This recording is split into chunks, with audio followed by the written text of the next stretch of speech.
Hi friends, ನಿಮಗೆಲ್ಲ ಮತ್ತೊಂದು ವಿಡಿಯೋಗೆ ಸ್ವಾಗತ. ಫ್ರೆಂಡ್ಸ್, ಕರ್ನಾಟಕದ ಮಾಜಿ ಮುಖ್ಯಮಂತ್ರಿ ಬಸವರಾಜ ಬೊಮ್ಮಾಯಿ ಅವರ ಬಗ್ಗೆ ನಾವು ಮಾತನಾಡ್ತಾ ಇದ್ದೀವಿ. ರಾಜಕೀಯ ಕುಟುಂಬದಿಂದ ಬಂದ ಇವರು ಕೆಳಹಂತದಿಂದ ಮುಖ್ಯಮಂತ್ರಿಯವರೆಗೆ ಬೆಳೆದದ್ದು ಹೇಗೆ, ರಾಜಕೀಯದಲ್ಲಿ ಇವರು ಎದುರಿಸಿದ ಸವಾಲುಗಳೇನು, ಇವರ ಮೇಲಿರುವ ವಿವಾದಗಳೇನು, ಎಲ್ಲವನ್ನ ಇವತ್ತಿನ ಈ ಒಂದು ವಿಡಿಯೋದಲ್ಲಿ ನೋಡ್ತಾ ಹೋಗೋಣ. ವಿಡಿಯೋ ತುಂಬಾನೇ ಇಂಟ್ರೆಸ್ಟಿಂಗ್ ಆಗಿದೆ ಫ್ರೆಂಡ್ಸ್. ವಿಡಿಯೋವನ್ನ ಎಲ್ಲೂ ಸ್ಕಿಪ್ ಮಾಡದೆ ಸಂಪೂರ್ಣವಾಗಿ ನೋಡಿ. ಫ್ರೆಂಡ್ಸ್, ಬಸವರಾಜ ಬೊಮ್ಮಾಯಿ ಅವರು 1960 ಜನವರಿ 28ರಂದು ಹುಬ್ಬಳ್ಳಿಯಲ್ಲಿ ಜನಿಸಿದರು. ಇವರು ಮಾಜಿ ಮುಖ್ಯಮಂತ್ರಿ ಎಸ್.ಆರ್. ಬೊಮ್ಮಾಯಿ ಮತ್ತು ಗಂಗಮ್ಮ ಬೊಮ್ಮಾಯಿ ಅವರ ಪುತ್ರ. ಇವರು ರಾಜಕೀಯ ಕುಟುಂಬದಿಂದ ಬಂದವರು. ಇವರು ಮೆಕ್ಯಾನಿಕಲ್ ಇಂಜಿನಿಯರಿಂಗ್ ಪದವಿಯನ್ನ ಪಡೆದರು. ಪದವಿಯ ನಂತರ ಬೊಮ್ಮಾಯಿ ಅವರು ಪುಣೆಯ ಟಾಟಾ ಮೋಟಾರ್ಸ್ನಲ್ಲಿ ತಮ್ಮ ವೃತ್ತಿ ಜೀವನವನ್ನ ಪ್ರಾರಂಭಿಸಿದರು. ಅಲ್ಲಿ ಇವರು ಕೆಲವು ವರ್ಷಗಳ ಕಾಲ ಇಂಜಿನಿಯರ್ ಆಗಿ ಕೆಲಸವನ್ನ ಮಾಡಿದರು. ನಂತರ ಕೃಷಿಕ ಮತ್ತು ಕೈಗಾರಿಕೋದ್ಯಮಿಯಾಗಿ ಸಹ ತಮ್ಮನ್ನ ತಾವು ಗುರುತಿಸಿಕೊಂಡರು. ರಾಜಕೀಯಕ್ಕೆ ಎಂಟ್ರಿ ಕೊಡುವ ಮೊದಲು ಇವರು ಅರುಣೋದಯ ಕೋ ಆಪರೇಟಿವ್ ಸೊಸೈಟಿಯ ಸಂಸ್ಥಾಪಕರಾಗಿದ್ದರು ಮತ್ತು ಧಾರವಾಡ ಕರ್ನಾಟಕ ರಾಜ್ಯ ಕ್ರಿಕೆಟ್ ಸಂಘದ ಅಧ್ಯಕ್ಷರಾಗಿಯೂ ಸೇವೆ ಸಲ್ಲಿಸಿದರು. ಇನ್ನು ಇವರು ಲಿಂಗಾಯತ ಸಮುದಾಯಕ್ಕೆ ಸೇರಿದ್ದವರಾಗಿದ್ದು, ಇದು ಕರ್ನಾಟಕದ ರಾಜಕೀಯದಲ್ಲಿ ಪ್ರಭಾವಿ ಸಮುದಾಯವಾಗಿದೆ. ಇವರು ಚೆನ್ನಮ್ಮ ಅವರನ್ನ ಮದುವೆಯಾಗಿದ್ದು, ಇವರಿಗೆ ಒಬ್ಬ ಮಗ ಮತ್ತು ಮಗಳು ಕೂಡ ಇದ್ದಾರೆ. ಬಸವರಾಜ ಬೊಮ್ಮಾಯಿ ಅವರು ತಮ್ಮ ತಂದೆ ಎಸ್.ಆರ್. ಬೊಮ್ಮಾಯಿ ಅವರ ರಾಜಕೀಯ ಹಿನ್ನೆಲೆಯನ್ನ ಮುಂದುವರಿಸಿಕೊಂಡು ಬಂದಿದ್ದಾರೆ.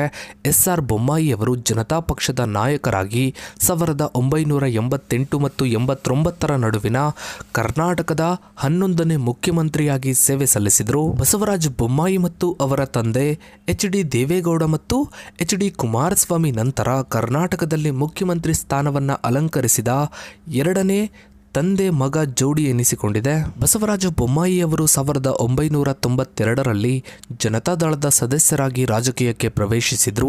ಜನತಾ ಪರಿವಾರದಲ್ಲಿದ್ದಾಗ ಇವರು ಎಚ್.ಡಿ. ದೇವೇಗೌಡ ಮತ್ತು ರಾಮಕೃಷ್ಣ ಹೆಗಡೆಯವರಂತಹ ಹಿರಿಯ ರಾಜಕಾರಣಿಗಳೊಂದಿಗೆ ಕೆಲಸ ಮಾಡಿದರು. ಇನ್ನು ಇವರು 1994ರ ಕರ್ನಾಟಕ ವಿಧಾನಸಭಾ ಚುನಾವಣೆಯಲ್ಲಿ ಹುಬ್ಬಳ್ಳಿ ಗ್ರಾಮೀಣ ಕ್ಷೇತ್ರದಿಂದ ಜನತಾದಳದ ಸದಸ್ಯರಾಗಿ ಸ್ಪರ್ಧಿಸಿದರು.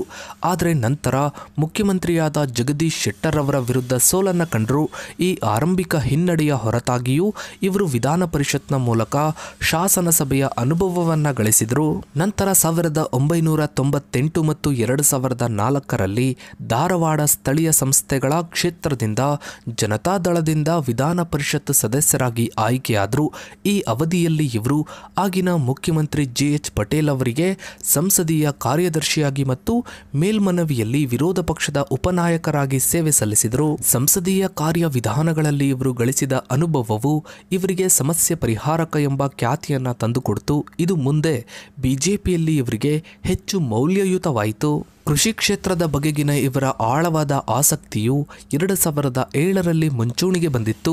ಆಗ ಇವರು ಧಾರವಾಡದಿಂದ ನರಗುಂದದವರೆಗೆ 232 ಕಿಲೋಮೀಟರ್ ಪಾದಯಾತ್ರೆಯನ್ನ ರೈತರೊಂದಿಗೆ ನಡೆಸುವ ಮೂಲಕ ರಾಜ್ಯದ ಗಮನವನ್ನು ಸೆಳೆದರು. ಜನತಾ ಪರಿವಾರದಲ್ಲಿ ದೀರ್ಘಕಾಲ ಕೆಲಸ ಮಾಡಿದ ನಂತರ ಬೊಮ್ಮಾಯಿ ಅವರು 2008ರ ಫೆಬ್ರವರಿಯಲ್ಲಿ ಜನತಾದಳ ತೊರೆದು ಅದೇ ತಿಂಗಳಲ್ಲಿ ಬಿಜೆಪಿ ಪಕ್ಷವನ್ನ ಸೇರಿದರು.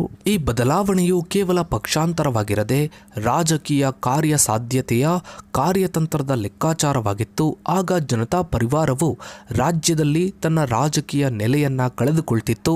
ಇದಕ್ಕೆ ತದ್ವಿರುದ್ಧವಾಗಿ ಬಿ.ಎಸ್. ಯಡಿಯೂರಪ್ಪ ಅವರ ನಾಯಕತ್ವದಲ್ಲಿ ಬಿಜೆಪಿ ವಿಶೇಷವಾಗಿ ಪ್ರಬಲ ಲಿಂಗಾಯತ ಸಮುದಾಯದ ನಡುವೆ ತನ್ನ ಶಕ್ತಿಯನ್ನ ಕ್ರೋಢೀಕರಿಸುತ್ತಿತ್ತು. ಬೊಮ್ಮಾಯಿ ಅವರು ಅಧಿಕಾರದ ವೇದಿಕೆಯನ್ನ ಗುರುತಿಸಿದರು ಮತ್ತು ಮುಖ್ಯಮಂತ್ರಿ ಸ್ಥಾನವನ್ನ ಪಡೆಯಲು ಬಿಜೆಪಿಯು ಸೂಕ್ತ ಪಕ್ಷವೆಂದು ನಿರ್ಧರಿಸಿದರು.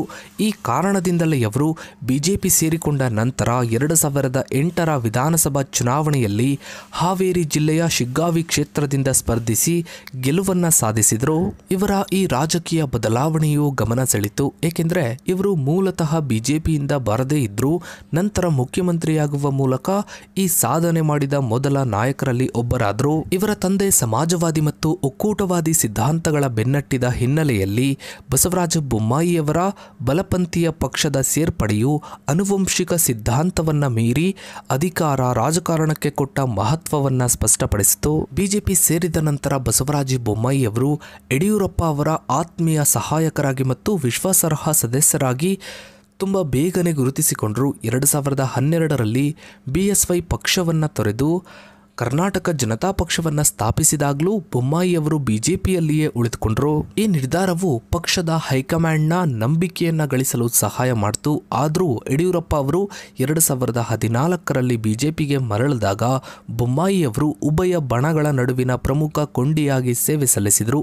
ಇದು ಯಡಿಯೂರಪ್ಪ ಜೊತೆಗಿನ ಅವರ ಬಾಂಧವ್ಯವನ್ನ ಬಲಪಡಿಸಿತು.